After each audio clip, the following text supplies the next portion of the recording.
जरा गौर से आप बताइएगा कि मोदी जी और नीतीश की रैली में जो महिलाएं आई थी वो कितने आई थी। अगर आप कहेंगे तो हम लोगों के हिसाब से आशा से बहुत ज्यादा आई थी, यानी कि आप जितना रैली में अनुमानित किया गया था महिलाओं को आने का, उतनी महिलाएं जो है जरूर मोदी जी की रैली में आई थी। लेकिन क्या आपको पता है कि किस कारण से आई थी? तो सब लोग जानते हैं, बहुत लोग जानते हैं कि जो 10,000 देने का वादा मोदी सरकार ने चुनाव के अंत वक्त में किया है, उस कारण से भी महिलाओं का रुझान मोदी सरकार की तरफ, नीतीश सरकार की तरफ बहुत ज्यादा बढ़ा। और यही वजह रहा कि उस रैली में 100 में से 80 जो है वो महिलाएं थी। लेकिन क्या आपको पता है कि इस 10,000 के कारण से क्या कुछ हो सकता है?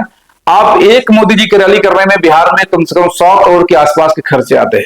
लेकिन अगर आज इस महिलाओं को, जिन महिलाओं को वहां पर बुलाया गया था, ये एक सुपर एनर्जी टॉनिक आप ये कह सकते हैं, एक ऐसा घूस आप ये कह सकते हैं जिस घूस के बढ़कर आज तक इतनी बड़ी कोई घूस इस भारत में नहीं दी गई होगी। ऐसा टैक्स चोरी जो आज तक कभी पहले नहीं हुआ होगा, जो कि यहाँ पर एक वोट को कन्वर्ट करने के लिए सबसे बड़ा हथकंडा हो सकता है। उसी पर हम लोग बातचीत कर रहे हैं, क्योंकि अगर बिहार में जीविका महिलाओं की खासतौर पर बात किया जाए, जिसकी संख्या 1.40 करोड़ है, और उस संख्या को भी अगर उस 10,000 की राशि दी जाती है, क्योंकि 10,000 की जो राशि देने की बात कही गई है वो किस हिसाब से दिया जाएगा, क्यों दिया जाएगा, इसका कोई लेखा जोखा नहीं है। सिर्फ अपने हिसाब से आपको कोई भी रोजगार करने की छूट है। आप क्या रोजगार करेंगे इससे सरकार को कोई लेना देना नहीं है।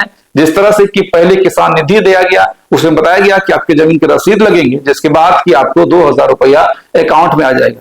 लेकिन आज जो महिलाओं को चुनाव से कुछ दिनों पूर्व इस तरह की बातें सामने आई है कि महिलाओं के खाते में 10-10 हजार रुपया मोदी सरकार क्रेडिट कर देंगी, कहीं ना कहीं उसके बाद लोगों की उम्मीदें मोदी सरकार की तरफ बहुत ज्यादा बढ़ गई।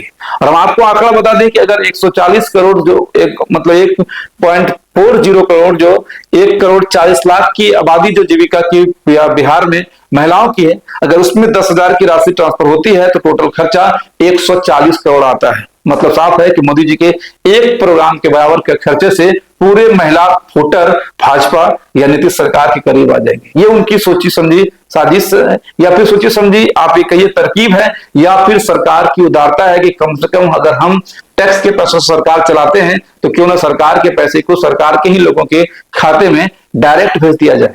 यदि कि आप ये कह सकते हैं कि आज चुनाव प्रचार इतना महंगा हो गया है या कर दिया गया है ताकि विपक्ष के पास अब कोई मुद्दा रहे ही नहीं। विपक्ष के कई सारे ऐसे मुद्दे थे जिसे कि सत्ता के लोगों ने कंप्लीट करके ही दिखा दिया। विपक्ष ने कहा कि 2,500 रुपया हम हर महीने देंगे, तो मोदी सरकार ने कहा कि जाओ 4 महीने का हम तुमको एडवांस ही कर देते हैं। समझ जाइए, अगर 2,500 रुपया तेजस्वी सरकार कह रही है कि हम हर एक महिलाओं के खाते में हर महीना डालेंगे, तो उसके पास भी यही प्लान होगा, क्योंकि 2011 में जो आंकड़ा आया था, जनगणना हुआ था, उसमें महिलाओं की जनसंख्या पूरे बिहार में जो है वो 4,98,21,295 के करीब है। जब 2023 का जातीय जनगणना हुआ और उसमें टोटल कुल आबादी बिहार की 13 करोड़ है, इसका मतलब आप समझ सकते हैं कि कई फीसदी का इजाफा जो है वो जरूर महिलाओं का बिहार में हुआ। राउंड फिगर अगर हम लोग बात करें तो 5 करोड़ की अगर आबादी इस पूरे बिहार में महिलाओं की है, और उन हर एक महिलाओं के खाताओं में 10-10 हजार रुपए जाने हैं, यानी कि मोदी सरकार को खर्च करने पड़ेंगे टोटल 5,000 करोड़ रुपए। अब इस 5,000 करोड़ से आप ये समझ सकते हैं कि किस तरह से महिलाओं का कितना उत्थान होगा, ये तो पता नहीं, क्योंकि ये बिहार है और इसमें किसी तरह की कोई रोजगार की कोई बाध्यता भी नहीं है। ये कहा गया है कि स्वघोषित आपको जो मन करे वो करिए। कहने का मतलब जिस तरह से पहले प्रलोभन जो है वो छुप के दिया था, उसी तरह का एक ये भी प्रलोभन है, या फिर बिहारी लोगों के मानसिकताओं का भी खेल है कि 10,000 में कोई चाहे तो 2 बकरी से भी अपना रोजगार कर सकते हैं, और 10,000 में भी कोई चाहे तो अपने रिश्तेदारों के यहाँ पर पैंट शर्ट का कपड़ा खरीद कर उसको 2 से 3 बार में खत्म भी कर सकते हैं। ये उनके हाथ में है। लेकिन मोदी सरकार की तरफ से ऐसी कोई भी उन्हें ऐसा कोई भी तकनीक से बांधा नहीं गया है कि आपको इस 10,000 रुपये से क्या करना है। ये उनके बुद्धि विवेक पर शामिल है। लेकिन हम आज आपको ये बता रहे थे कि किस तरह से 140 करोड़ के लागत से सिर्फ जीविका महिलाओं को देकर महिलाएं भाजपा सरकार की तरफ किस तरह से रुख कर लेगी। दूसरी तरफ 5,000 करोड़ की राशि से पूरे बिहार के जितने भी महिलाएं हैं उनके खाते में जब ये 5,000 करोड़ ट्रांसफर होगा, तो उसके बाद विपक्ष के जितने भी दाव है सब धराशायी हो जाएगा।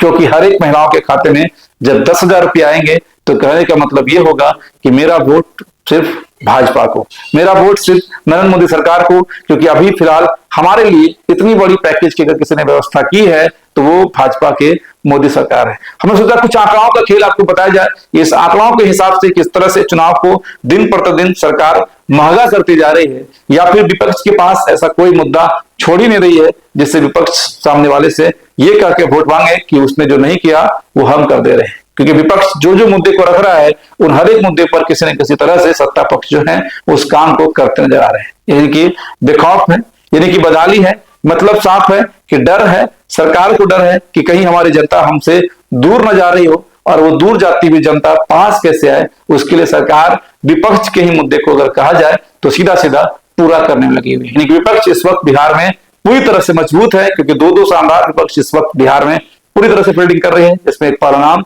जनस्वराज का है, दूसरा नाम महागठबंधन का है, और उस बीच में इन दोनों के घोषणा पत्र को लेकर किस तरह से ये जो मास्टर स्ट्रोक भाजपा सरकार का कि हर एक महिलाओं के खाते में 10,000 रुपया देने हैं वो खेल दिया गया है। लेकिन सवाल बस यही है कि जो रैली 15 सितंबर को पूर्णिया में बुलाई गई उस दिन 10,000 रुपया ट्रांसफर नहीं हुआ। अगर ये 10,000 वाकई में ट्रांसफर हो जाता है, एक नया अध्याय जरूर बिहार में जुड़ जाएगा चुनाव को महंगा करने का। और दूसरा, अगर ये 10,000 अकाउंट में देने में डिले हो जाता है तो भाजपा को या फिर मोदी सरकार को या एनडीए सरकार को इसका बड़ा खामियाजा इस चुनाव में भुगतना पड़ सकता है। बाकी आपको क्या कुछ लगता है कमेंट में जरूर बताइएगा। जय हिंद।